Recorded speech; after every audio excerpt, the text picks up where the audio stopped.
요즘 무더운 날씨에 해수욕장 놀러 가시는 분들 많을 텐데요. 제주의 한 해수욕장에서 모래밭에 캠핑용 의자조차 펴지 못하게 해 원성을 사고 있습니다. 공유 수면인 해수욕장을 마을회가 허가를 받아 독점하고 있기 때문인데요. 계속되는 논란에도 행정의 선택은 그냥 하던 대로입니다. 이따금 기자가 취재했습니다. 후텁지근한 날씨에 피서객들이 몰리고 있는 삼양해수욕장. 지난주 이곳을 찾았던 서현주 씨 자매는 캠핑용 의자를 펴고 앉으려다 그 자리에서 쫓겨났습니다. 관리인처럼 보이는 누군가가 나타나 개인 돗자리나 파라솔을 펼 수 없다며 가장자리로 이동하라고 한 겁니다. 하지만 가장자리는 물놀이를 할 수 없는 레저구역과 입수 금지구역. 물놀이까지 하려던 서 씨 자매는 결국 다른 해수욕장을 찾아야 했습니다. 레저 의자를 가지고 여기에 좀 앉으려고 하니까 안 된다면서 여기 금지구역이라면서 그렇게 하다가 좀 실랑이가 벌어졌거든요. 그러더니 여기 자기들이 돈 주고 임대를 했다고 여기에 의자를 못 펴게 막은 건 해수욕장 운영 위탁을 받아 피서용품을 대여하고 있는 마을회였습니다. 제주시로부터 해수욕장 모래밭을 사용할 수 있는 공유수면 허가를 받았다는 겁니다. 마을회가 사용 허가를 받은 구역은 물놀이를 할 수 있는 바다 앞 72제곱미터 모래밭. 이곳에서 여름한철 피서용품을 대여하고 계절 음식점을 운영하는데 사용료는 22만 원에 불과합니다. 파라솔이 쳐진 이 모래밭은 마을에서 공유수면 점 사용 허가를 받아 사용하고 있어 개인 피서용품을 들여올 수 없는 겁니다. 마을회 측은 정당한 허가를 받아 운영 중이고 개인이 다른 피서용품을 설치하면 파라솔 이용객들이 시야를 가린다며 반발해 제지할 수밖에 없다고 밝혔습니다. 어차피 공유수는 저희가 돈을 내고 하는 곳이니까 파라솔이 있는 데는 저희가 돈을 내고 하는 곳이고 그 외의 거는 죄송하지만 라인 바깥에서 해주셔라.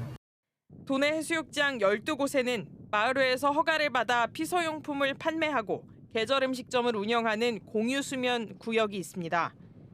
그러나 허가구역이 대부분 물놀이구역 앞이나 좋은 자리를 차지하다 보니 피서객들과 자리 다툼이 벌어지는 겁니다. 공유수면 점 사용 허가는 배타적인 독점적인 권한이라서 그런 거는 일단 공유수면 점 사용을 받은 마을 운영 주체에 권한을 주는 건 맞습니다. 지난해부터 마을회와 일부 레저업체가 공유수면인 해수욕장을 독점한다는 지적이 이어지는 상황. 제주시와 서귀포시는 올해도 마을회 관계자 등이 포함된 해수욕장 협의회를 거쳐 관행적으로 마을회 공유수면 허가를 내줬습니다. MBC 뉴스 이따금입니다. 제주 연안 고수온 현상이 예년보다 일찍 시작되면서 양식업계에도 비상이 걸렸습니다.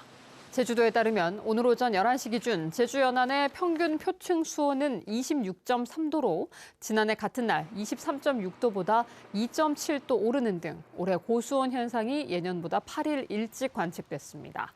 제주도는 육상 양식장의 경우 평균 사육수 온도 21.2도로 하루 사이 0.6도 상승하는 등 세심한 대응이 필요하다며 양식어가를 방문해 철저한 관리를 당부했습니다.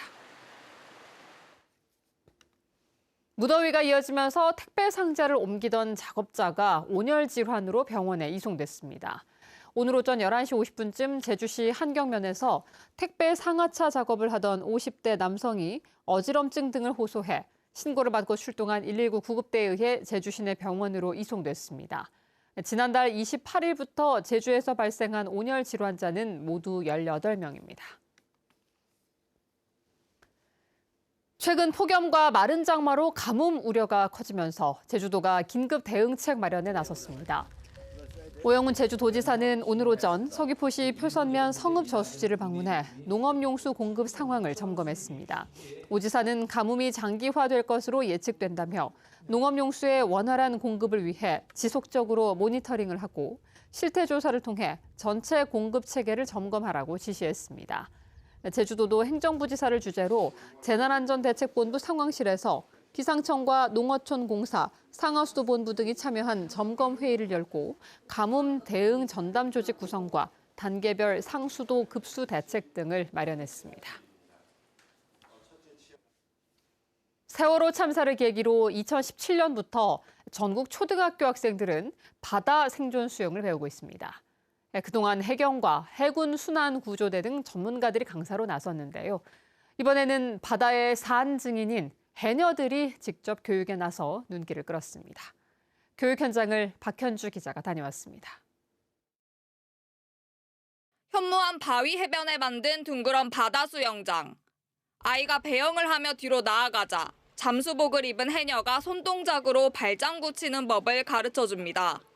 해녀들에게 직접 배우는 생존 수영 교실. 서귀포시 교육청이 법한 어촌계와 해군 기동함대 사령부의 도움을 받아 시작됐는데 아이들은 4일 동안의 실내 수영 교육을 마치고 바다에서 누워서 뜨기와 고무보트 탑승법까지 배웠습니다.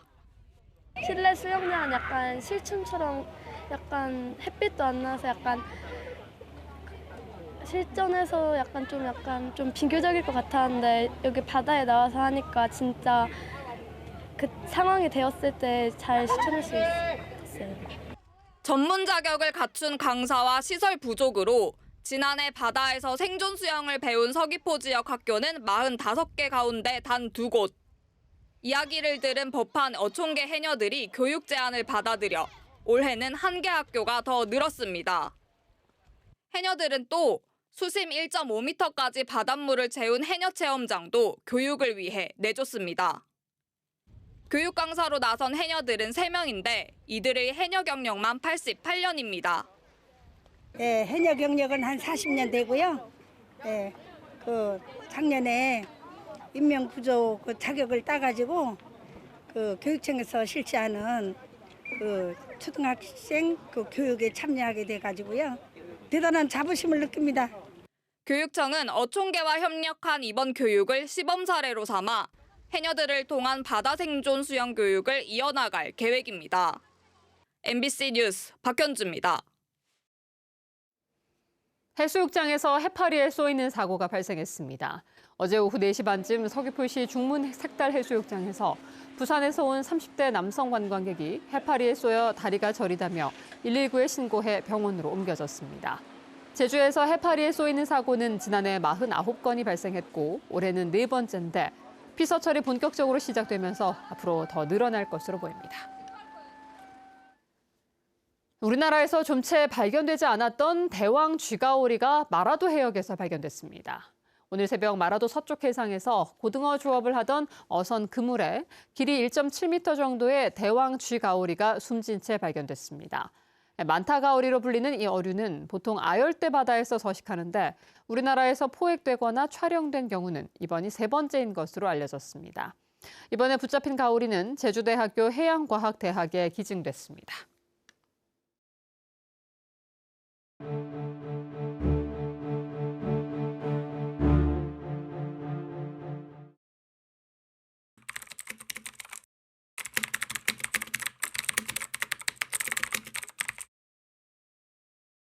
재판, 체포, 수형 과정에서 상상할 수 없는 고통을 겪으셨을 것으로 보이고 돌아오지 못한 분들은 가족을 그리워하는 마음으로 살다가 실종되셨을 것이고 구살생으로 살아오신 분들 또한 살아오시는 과정 속에서 무수히 많은 편견과 국가로부터의 감시 등을 통해서 고통을 받다 돌아가셨을 것으로 보입니다.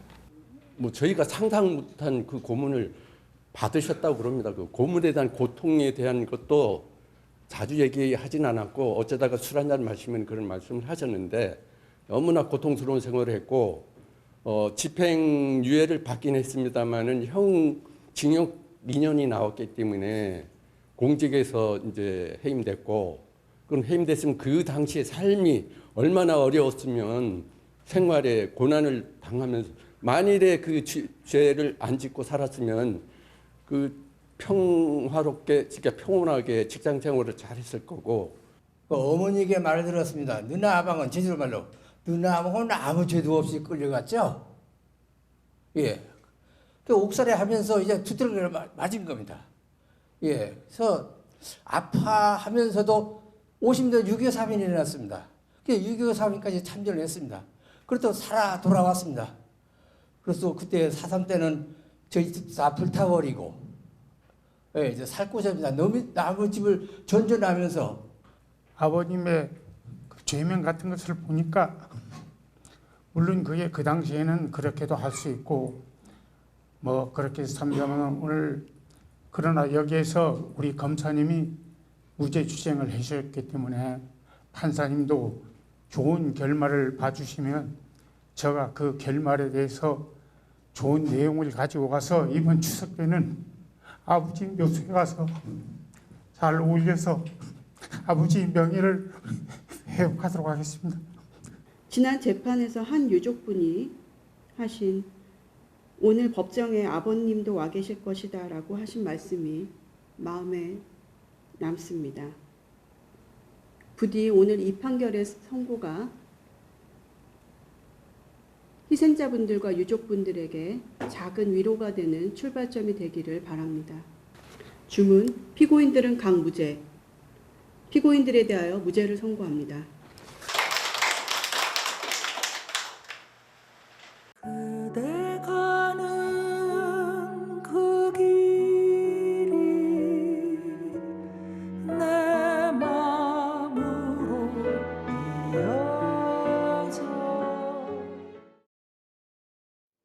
정부의 추경 예산 편성에 대응하기 위해 제주도의회가 의사 일정을 바꿔 다음 달 임시회를 엽니다. 제주도의회 운영위원회는 회의를 열고 당초 이달 16일부터 22일까지였던 임시회를 하루로 줄이고 대신 회기가 없던 다음 달 5일부터 14일까지 열흘간 임시회를 개최하기로 했습니다. 개최 시기는 정부 추경 편성에 따른 제주도의 추경 예산안 편성에 3주 정도가 걸리는 점을 반영해 결정했습니다. 제주경찰청은 렌터카를 이용해 교통사고 보험 사기 행각을 벌인 혐의로 20대 2명을 검찰에 송치했습니다. 이들은 지난 2022년부터 2년 동안 제주에서 렌터카를 빌린 뒤 교차로에서 진로를 바꾸는 차량에 고의로 교통사고 8건을 낸 뒤 보험금 2,700여만 원을 타낸 혐의를 받고 있습니다. 경찰은 이들이 렌터카는 사고를 내도 보험료 할증이 되지 않은 점을 노렸고 또 다른 교통사고 보험 사기 피의자 5명을 수사 중이라고 밝혔습니다.